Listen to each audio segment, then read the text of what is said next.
لو ماشي في يوم لوحدك بالليل وسمعت صوت زحف جاي من وراك اوعى تقف وما تفكرش، وطبعا مش محتاج اقول لك ما تبصش وراك، لان اللي بيزحف وراك دلوقتي ده مش بشر. النهارده هحكي لكم واحده من الاساطير المرعبه اللي خرجت من اليابان، بس المشكله ان ورا الاسطوره دي حكايات كتيره قوي بتاكد ان هي حقيقيه مش مجرد اسطوره. فالبس السماعات بتاعتك وطفي النور ويلا بينا.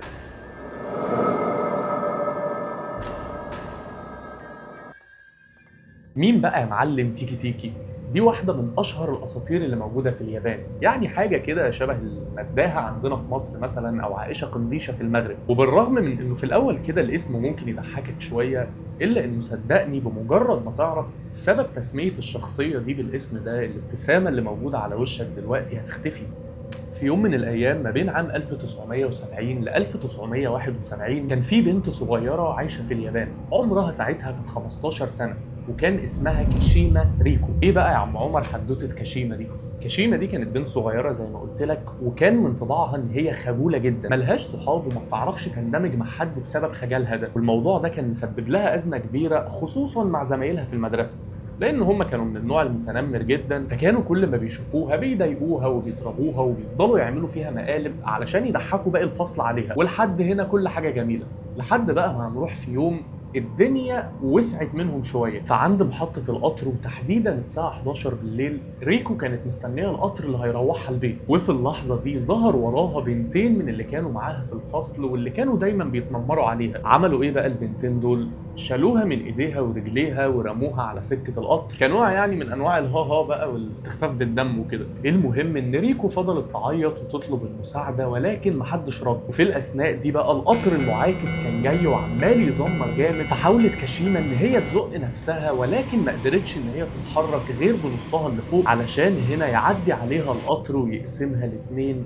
او بالمعنى الحرفي القطر اخد نصها اللي تحت وهو ماشي، وما فضلش على القضبان غير النص اللي فوق بتاع ريكو. والمرعب ان هي ما ماتتش في وقتها، فضلت تتحرك بجزءها العلوي وتزحف وتصرخ، وفي اثناء ما هي بتزحف ضوافرها كانت بتعمل صوت تكتكه، وبعدها ماتت. وهنا يا صديقي الموت كان نهايه ريكو بس بدايه تيكي تيكي. وده لان بعد شهر من الحادثه دي الشرطه لقت البنتين اللي زقوا كاشيما على قضبان القطر موجودين في نفس المكان.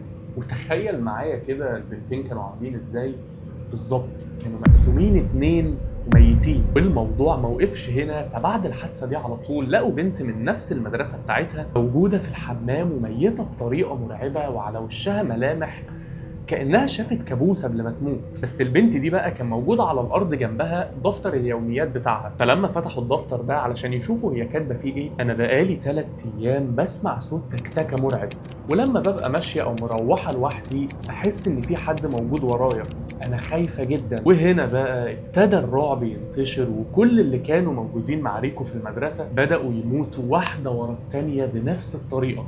كل زمايلها او كل الاشخاص اللي شاركوا في التنمر عليها ماتوا بنفس الطريقه. كل الشخصيات اللي كانوا موجودين في مكان قريب جنب الجثث دي قالوا ان هم سمعوا صوت تكتكه قبل اكتشاف الجثث. وطبعا انت استنتجت لوحدك انه من هنا اتربط اسم تيكي تيكي بيها، وده بسبب صوت التكتكه اللي بتطلعه ضوافرها وهي بتزحف على ايديها. وهنا بقى بدات تتسجل اكتر من حاله اختفاء واكتر من قصه غريبه. في يوم طالبه بيقال ان هي اخر مره اتشافت كانت مروحه في يوم لوحدها واضطرت ان هي تعدي على شارع شبه مهجور. بعدها بيوم لقوا جثتها موجوده في جنينه عامه في اليابان، ولكن نصها اللي فوق بس هو اللي موجود. الموضوع صدفه؟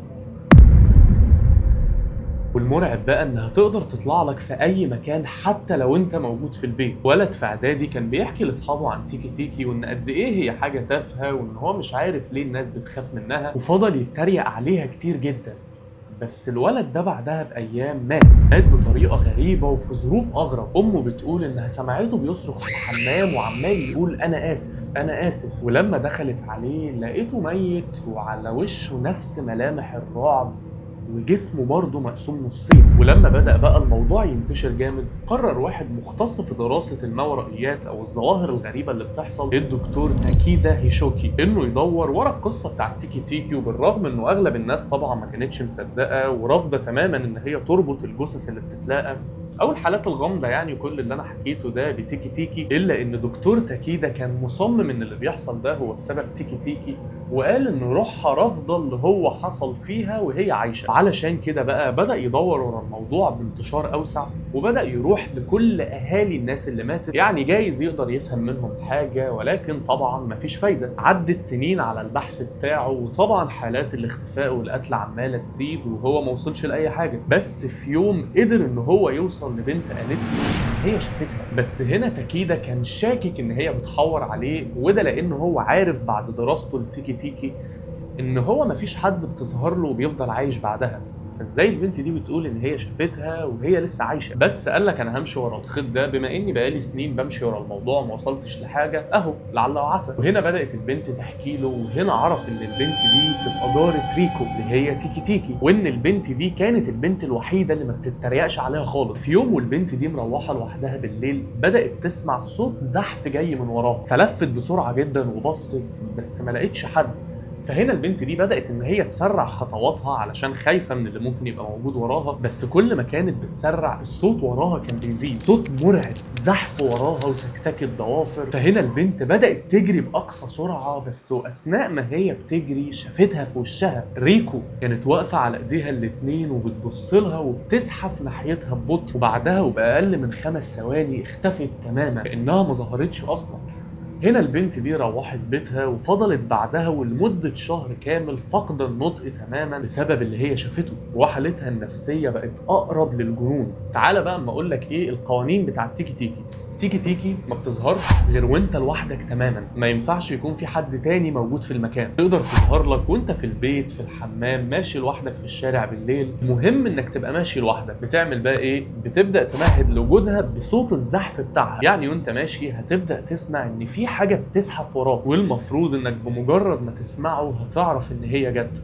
اوعى وقتها تبص وراك، طول ما انت ما شفتهاش انت في السليم، او ده اللي الاساطير بتقوله، يعني طول ما انت سامع صوتها الدنيا في الامان شويه، بس لو شفتها شكرا. الاساطير كمان بتقول ان هي ما بتظهرش بس بشكل عشوائي، ولكنها بتظهر بمجرد الكلام عنها، تسمع عنها من حد او تقرا عنها، تتريق عليها، حد حكى لك عنها او حتى قلت اسمها، المفروض ان ده بيخليها تظهر لك. تاخد بالك طول ما انت ماشي بالليل لوحدك، اوعى تبص وراك لو سمعت صوت حد موجود وانت عارف انك في الشارع ده لوحدك، ما تجيبش سيرتها ولا تقول اسمها ولا تتريق عليها، لانه زي ما قلت لك الاساطير بتقول ان هي بتحضر بس بمجرد التفكير فيها. كل سنه بتتسجل اكتر من 8 حالات وفاه في اليابان بنفس الطريقه دي، واغلب الشعب الياباني عارف ان هي تيكي تيكي. ممكن تبقى مجرد اسطوره وخرافه زي خرافات كتير ملهاش اساس من الصحه، وممكن تبقى فعلا حقيقيه، وان تيكي تيكي دي هي جن اصلا. فخد بالك في جميع الاحوال. ودي كانت اول حلقه من سلسله اساطير الصاروخ، فانت لو حبيت الفكره، حبيت فكره الاساطير يعني وكده،